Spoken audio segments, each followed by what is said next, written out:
राधे कृष्णा दोस्तों। बिल्कुल सच्ची सच्ची सच्ची बात मानना मित्रों। अंतःकरण से जिसने कहा हे कृष्ण मैं आपका हूँ, हे लाडली मैं आपकी हूँ, तो वो बिल्कुल निश्चिंत हो जाए। ये एक वचन आपको जीवन में कभी भी डूबने नहीं देगा।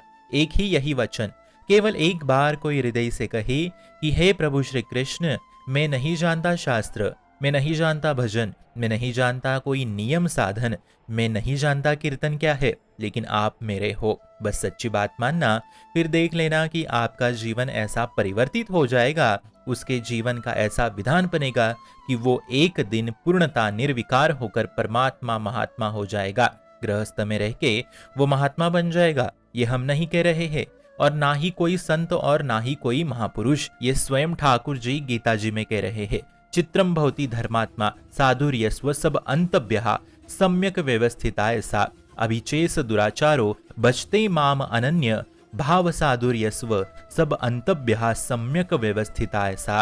अर्थात जिसने ये सम्यक बुद्धि से स्वीकार्य कर लिया कि मेरे तो केवल एकमात्र प्रभु श्री कृष्ण ही है, इसलिए हे नाथों के नाथ मैं आपके शरण में हूँ। यद्यपि मैं दुराचारी हूँ, पापी हूँ, नहीं सुधर पा रहा हूँ, पर फिर भी हे नाथ मैं आपका हूँ। यकीन मानिए मित्रों, यही पूर्ण बात हो गई। फिर भगवान कह रहे हैं ऐसे मनुष्य को आज से ही मानो साधु, मेरे सारे शरणागत साधु है, ऐसा स्वयं भगवान कहते हैं। फिर उस जीव को कभी दुराचारी मत समझना, क्योंकि अब वो जीव पूर्णता मेरा हो गया है अर्जुन। अब आगे मेरी जिम्मेदारी है कि उसे मैं कैसे महात्मा बनाऊं। करो सत्य ते साधु समान, अर्थात भगवान कह रहे हैं मैं स्वयं बनाऊंगा उसे साधु, मैं स्वयं उसे धर्मात्मा बनाऊंगा। देखो ऐसे है हमारे लीला विहारी, जे ही आपने ठाकुर चरणारविंद की शरण ले ली, ते ही वो आ गए आपको संभालने हेतु।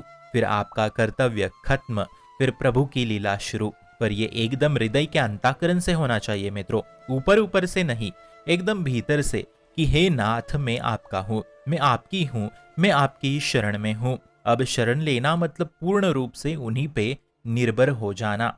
अजात पक्ष की व मातरम खगा, जैसे एक नवजात शिशु बालक को आपने कह दिया कि उठो चलो, खुद पैसे कमाओ और खुद ही स्वयं का पालन पोषण कर लो, उठो चलो कुछ तो बोलो, काहे को माँ बाप के भरोसे बैठे हो, तो उसको क्या समझ आएगा मित्रों? उसको उड़ने के लिए पंख ही नहीं है। क्या करेगा वो? एकदम नवजात बालक, केवल माँ के भरोसे, केवल माँ के, उसकी माँ उसका सब कुछ करती है, सब कुछ मतलब सब कुछ। तभी वो बच्चा तृप्ति का अनुभव लेता है एकमात्र।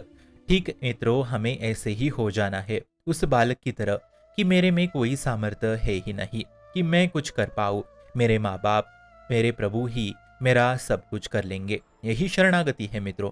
फिर वो महात्मा ना बन जाए तब बताना, क्योंकि शरीर अभिमान देहाभिमान से ही दुर्गति होती है, और भगवत शरणागति से ही हर सद्गुण उसके भीतर जागृत होते हैं। ये रहस्य है। इस रहस्य को आप स्वयं आजमा के देख लो, फिर पता चलेगा कि इस रहस्य को सबसे बड़ा रहस्य क्यों कहा गया है। पर जैसे जैसे हम शरीर पे अहंकार करते जाते हैं, वैसे वैसे हमारी दुर्गति होती है। फिर हम सिर्फ मैं, मेरा और मुझे, इन्हीं में फंसे रहते हैं। पर जैसे जैसे ये अभिमानी जागृत हुआ कि मैं प्रभु का हूँ, अस अभिमानी जाई जनघोर ही, मैं सेवक रघुपत पत मोरे, फिर बिल्कुल चिंता मत करो। पर हाँ, इतना ध्यान रखे कि जितना हो सके उतना शास्त्र विरुद्ध आचरण ना करे, विषय भोग से बच के रहने का प्रयास करे। जितना हो सके उतना प्रतिकूल से वर्जनम, विषय भोग मनुष्य के लिए नहीं है, वो केवल पशु पक्षियों के लिए ही है। पर यदि ये नहीं हो पा रहा है आपसे, तो तुरंत उसी समय प्रभु को पुकार लगाए कि हे प्रभु, हमारे में इतनी शक्ति नहीं कि अब हम इस क्रोध लोभ काम वासना को सह सके। इससे पहले कि वो हम पे हावी हो जाए, आप हमें बचा लीजिए, ऐसा पुकारना चाहिए। प्रतिकूलस्य वर्जनम श्री कृष्ण अनुकूले, ऐसे बिल्कुल निश्चिंत होके अपने आराध्य देव के अनुकूल रहे। इसलिए मित्रों, गीता अनुसार चलो, अप्राप्ति को प्राप्त करो और प्राप्त हुए को बचा के रखो। यही रहस्य है सबसे बड़ा। फिर आपका परम परम परम मंगल निश्चित रूप से होगा, पक्का होगा। ठाकुर जी पे विश्वास रखो। शुभम भवतु, कल्याणमस्तु।